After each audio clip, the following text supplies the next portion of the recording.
Rock looking a little bit different, huh? Had a rough night. Huh? Life savings down the drain. I forgot that I wagered my hair with the chat saying that JDM was going to win. I was so confident I said I would shave my head if he lost. UFC 322 literally broke my heart, okay? It showed me how cruel and devastating this world could be. Like, JDM looked like he was about to cry going into the 5th round. There was moments in the fight where he was wincing in pain on guard. He was completely nullified. His boxing was absolute garbage. I mean, there was moments in the fight where I thought he had it, but nothing. Fantastic job at keeping yourself safe on the bottom and not getting submitted early in the fight. But what are we supposed to do here? I'm going to be 100% honest with you. I understand that Islam Makhachev is a fucking wet blanket, a wet towel, just a hugger. He just went out there and just struck for the takedown and got the takedown. And yes, he did wrestle for other positions and submissions, but this was literally like, this was not as bad as DDP versus Khamzat Chimaev, but it was damn sure close. My life savings are gone. Okay? I am pissed. I went through the motions of sadness, not accepting. Brother, watching that fight back, it seemed like JDM had his leg broken in the first round. Off of 2, maybe 3 leg kicks. He really didn't like any of those leg kicks. What was Craig Jones even teaching JDM in camp? How to stand? He was just laying there in half position.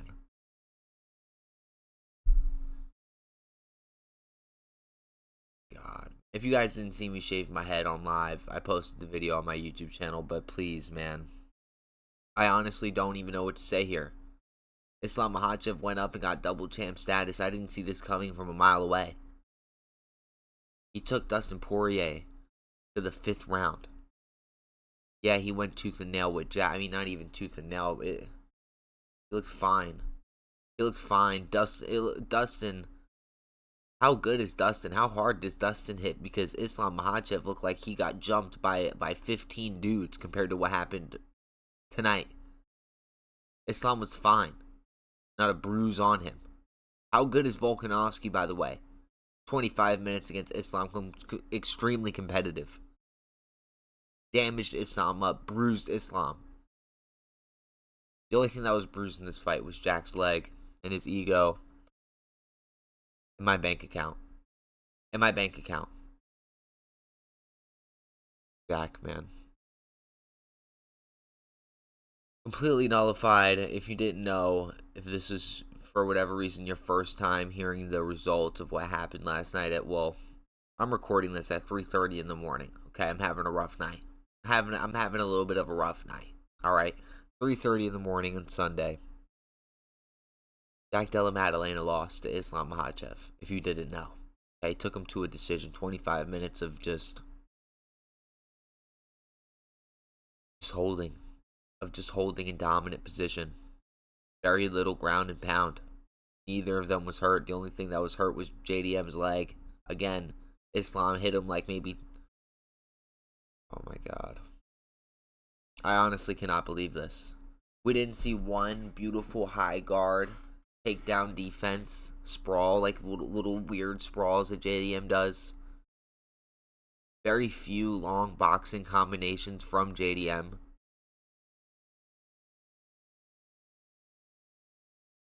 What's next for JDM? What's next for us at welterweight? What's next for the UFC with Islam now as champion? They gave him 2 belts, by the way, when he won his belt. Why? I mean, well, Ilya has 3, so. Okay. All right. Does this make Islam top? Now, what about me saying Islam is not top 5 pound for pound? Who is JDM beat? Bilal, Gilbert Burns, barely. He was losing the fight. And took Kevin Holland to a split decision. And Islam took him to a 25-minute decision. He couldn't submit him. Couldn't do anything with him for 25 minutes. You guys see what I'm saying here? Who is JDM beat? Who is JDM? I know I'm just coping. I know. This is rough. This is rough, man. You know, when I had Sean Brady, I said, look, even if JDM loses to Islam, we have Sean Brady in the welterweight division ready to take on Islam, ready to nullify his wrestling. Sean Brady goes out there and gets chinned in the first. We're gonna go over this whole. We're gonna go over the whole card. We're gonna go over the whole card. It's just everybody I don't like won tonight, man. I mean, we knew BSD was gonna win. Beneil has a chicken jaw. Beneil literally has a chicken jaw, but who knew Sean? Who knew Sean had a chicken jaw? I mean, we saw him get overwhelmed on the feet against Bilal Muhammad. We did. Michael Morales looked absolutely fantastic against Sean Brady. We're just going to go through the whole card right now. So obviously, Islam Makhachev just ran right through Jack Della Maddalene and made it look easy. I mean, he didn't get a finish. Did not get a finish. But that was like 50-43. That was bad. You know, the whole card was beautiful. UFC 322 as a whole was a fantastic card. But what really just fucked everything up, obviously, except for the main event not going my way, was Valentina Shevchenko versus Zhang Weili. You know, I made a video on my TikTok saying, hey, you know, I don't understand why Zhang Weili opened up as the favorite and then now is an underdog. I don't understand that. Now I do. Now, I didn't think Valentina's range was going to... We went like 0-4 on the main card, bro. Absolutely ridiculous.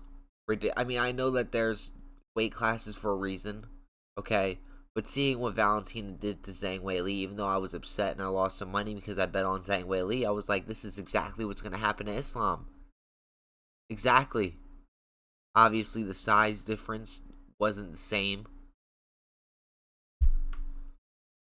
That fight was so boring. Zhang Weili versus Valentina Shevchenko was such a snoozer, bro. Literal such a snoozer, man. But right before that, we saw Michael Morales send Sean Brady into a different universe.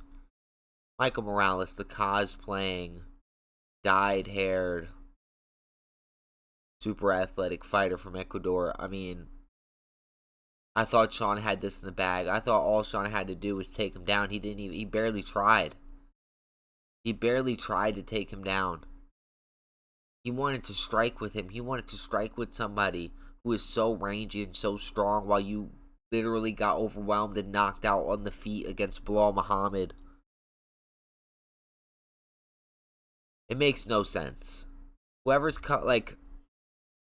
it makes no sense. This makes no sense to me, man. Let me sip my wine from my Hello Kitty glass. Man. Sean. That's it. That's it. Bilal Muhammad gave you a chicken jaw. He did. You now have PTSD when it comes to exchanging in the pocket. That's it. There's no, maybe a sports psychologist can fix that for Sean Brady, but mainly that's it. Mainly that's it. Michael Morales went out there and looked like an absolute stud. An absolute stud, man. And what's next for Islam? Obviously, it's going to be Ilia Topuria. You know, Islam fights once a year. He fights once a year. He's going to save himself for the White House card. Dana low-key, Dana said in the post-fight, yes, we're talking about Islam for the White House card, but, obviously, we're looking at the Ilia versus Islam fight. We're not really looking at Michael Morales versus Islam on the White House card, which is very understandable. So what's next for Michael Morales after just going out there and sniping Sean Brady like that? I'm going to be honest, man. JDM. It's literally right there. It's literally right there. We're going to have to give Michael Morales to JDM, man. Now, this is a fight that JDM can absolutely win. But even if he does, they're not giving this guy another title shot until probably like 2027, 2028. I am like honestly distraught. I really am. UFC 322 crushed a lot of dreams for me. A lot of dreams. Talking about crushing dreams, man. Carlos Prates knocked out Leon Edwards in the second round of their main card showing. I had a Leon Edwards shirt on. I had to take it off, man. Leon, send Leon to the PFL with his brother. His brother's in the PFL. Send Leon there. Leon's 0-3 in his last 3. Every single loss in this 3-fight losing streak has been vicious and devastating. Carlos Prates coming off of the win. He's 2-1 in his last 3. You know, he did lose to Ian Gary. But I'm already asking for Michael Morales to be pitched up with JDM. So I think if you're going to give Carlos Prates somebody. Excuse me, boys. Hey, that was not very professional for me, but I apologize. If you're going to give Carlos Prates to somebody, man, give him to Shavkat. Give him to Shavkat. I mean, look, Leon at least had a game plan, unlike Sean Brady. Leon went out there and won the first round via grappling. Via smart grappling, good positional awareness, and he threw it away. He threw that away just because Carlos was in there trash talking. Just because Carlos is in there trash talking, you give it away, Leon? Okay. Alright. Send him to the PFL. Send Leon to the PFL and just give Carlos Shavkat when Shavkat comes back in like 2027. Alright? Because former UFC champion getting demolished like that. Actually disgraceful. I mean, Benoit Saint Denis went out there with a 16-second knockout against Beneil Dariush. This literally made me laugh out loud while I was watching it live. I literally laughed out loud. I was like, wow. Wow, how bad is Moicano? Moicano, how trash are you? Really? And everything lost for me tonight when Bo Nickel won. When Bo Nickel won, like, I knew it was going downhill. Of course, I watched Bo Nickel. I wanted him to lose. Who doesn't want Bo Nickel to lose?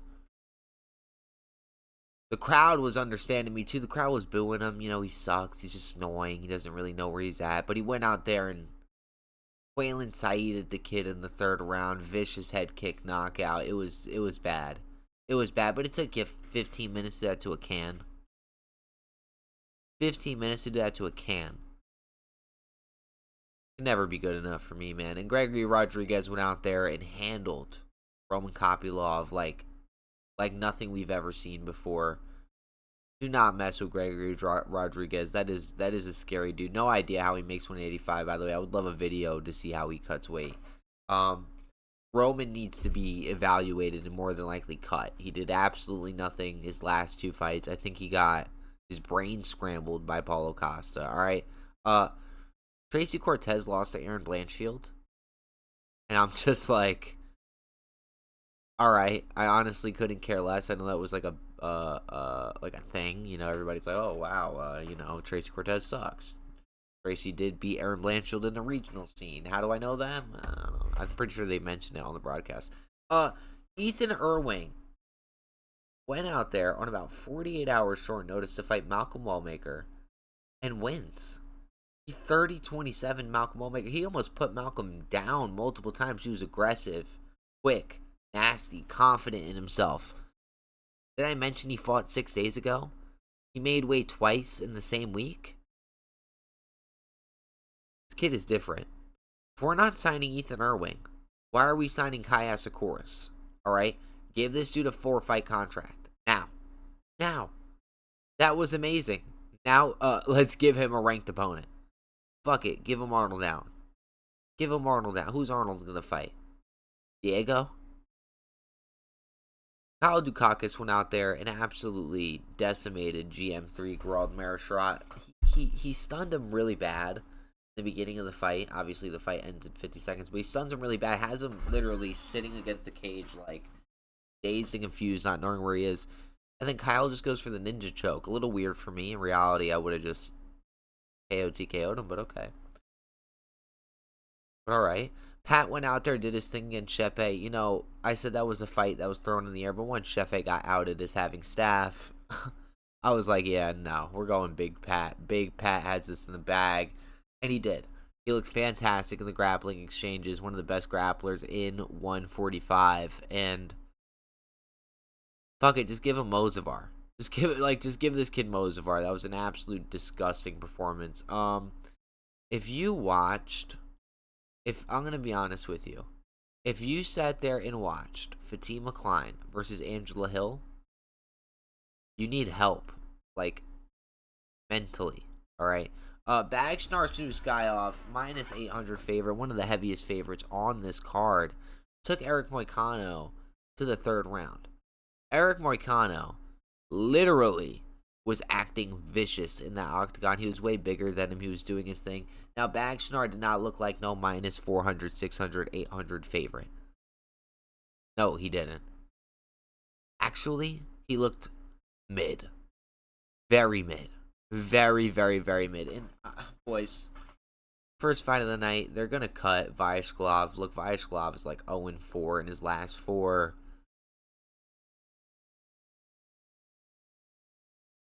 Life is just cruel, man. Life is cruel. Life is cruel.